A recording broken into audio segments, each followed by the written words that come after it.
하루를 여는 말씀과 멜로디. 높은 뜻 하늘교회 아침 예배.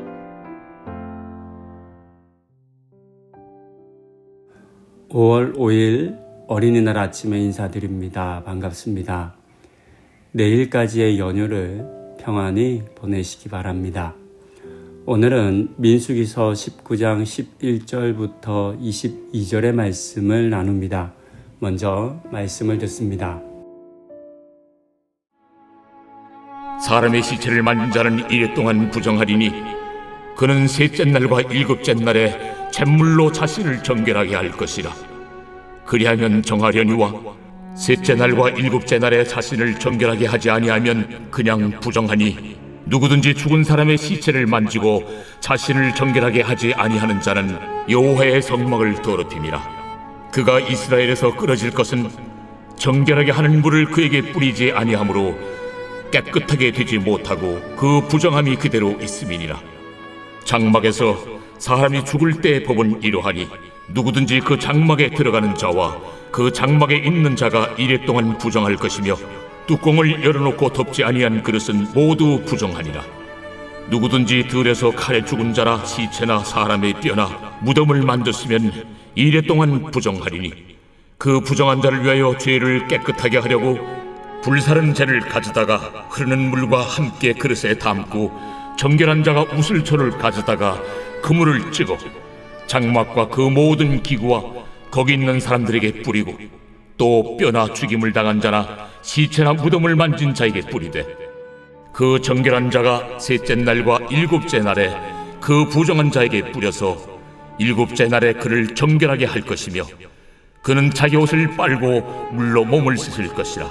저녁이면 정결하리라. 사람이 부정하고도 자신을 정결하게 하지 아니하면 여호와의 성소를 더럽힘이니, 그러므로 회중 가운데서 끊어질 것이니라. 그는 정결하게 하는 물로 뿌림을 받지 아니하였은즉 부정하니라. 이는 그들의 영구한 율례니라. 정결하게 하는 물을 뿌린 자는 자기 옷을 빨 것이며, 정결하게 하는 물을 만지는 자는 저녁까지 부정할 것이며, 부정한 자가 만진 것은 무엇이든지 부정할 것이며, 그것을 만지는 자도 저녁까지 부정하리라.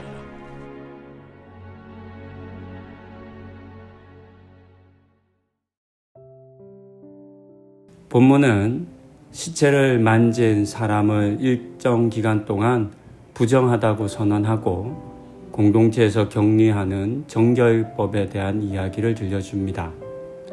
신학적으로 보면 죽음은 인간의 타락 이후에 들어온 개념이고, 생명을 창조하시는 하나님의 본성과는 대치됩니다.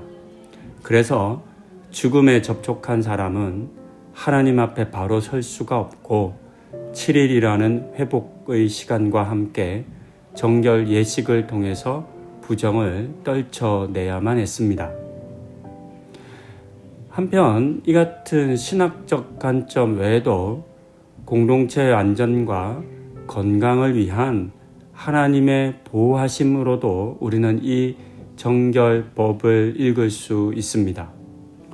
고대 이스라엘은 광야를 지나며 천막에서 집단 생활을 하던 유목 공동체였습니다. 이 상황에서 시체의 부패로 인한 감염이나 또는 병균의 전파는 공동체 전체를 위험에 빠뜨릴 수 있는 매우 중대한 위협이었습니다. 시체는 박테리아나 바이러스를 옮길 수 있는 매개체가 될 수 있고, 당시에는 그와 같은 병원균에 대한 의학적인 지식이나 치료 방법이 전혀 없었기 때문에 시체 접촉자를 잠재적인 감염된 자로 간주하고 7일 동안 격리하는 것은 매우 실용적이고 또 예방적인 조치로도 볼 수 있습니다. 이런 점에서 하나님의 율법은 신학적인 목적뿐만 아니라 실제적인 생명 보호의 역할도 하고 있었던 것을 알 수 있습니다. 이렇게 보면 하나님이 사람에게 정하여 주신 법은 사람의 생명을 보호하고 공동체를 살리는 법이었다라고 할 수 있을 것입니다. 하나님만을 위한 법인 줄 알았는데 실상은 그렇지 않고 사람을 위한 법으로 볼 수 있는 것입니다. 하나님은 거룩하신 분이시지만 또한 생명을 사랑하시고 보호하시는 분이셨습니다.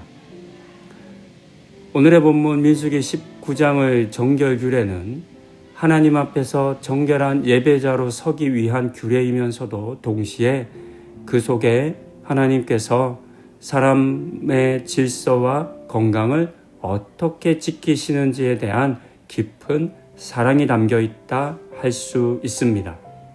그리고 이 같은 하나님의 사랑은, 하나님의 돌보심은 이 시체를 만진 것 외에도 레위기 13장 14장에 등장하는 나병의 규정, 레위기 15장의 유출병의 규정, 그리고 레위기 11장의 음식법의 규정 등도 마찬가지라 할 수 있습니다. 이 모든 규례는 거룩과 위생, 질서와 보호라고 하는 두 가지 목적이 함께 맞물려 있음을 우리는 알 수 있습니다.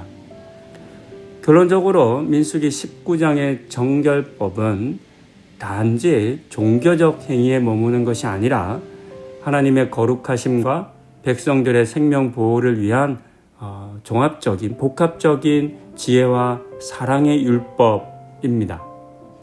오늘날 전염병 예방 차원의 격리와도 매우 유사한 면이 있어서 하나님께서 우리를 얼마나 세밀히 사랑하시는지를 깨닫게 하는 그런 말씀으로 읽을 수 있겠습니다.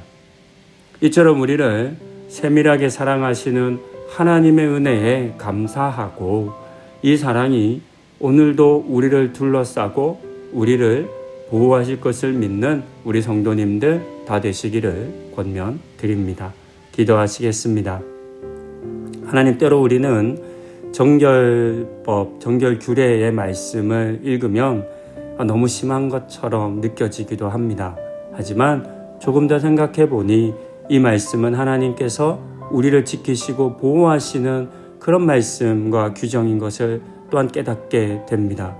이처럼 세밀히 우리를 돌보시고 사랑하시는 하나님의 은혜에 감사하는 우리들 되게 하여 주시고 이 같은 보호하심과 돌보심이 지금도 우리 위에 함께 하신다는 그 사실을 믿는 믿음으로 살아가는 우리들 되게 하여 주시옵소서. 그 같은 은혜 주시기를 간구드리며 이 모든 말씀 예수님의 이름으로 기도드립니다. 아멘.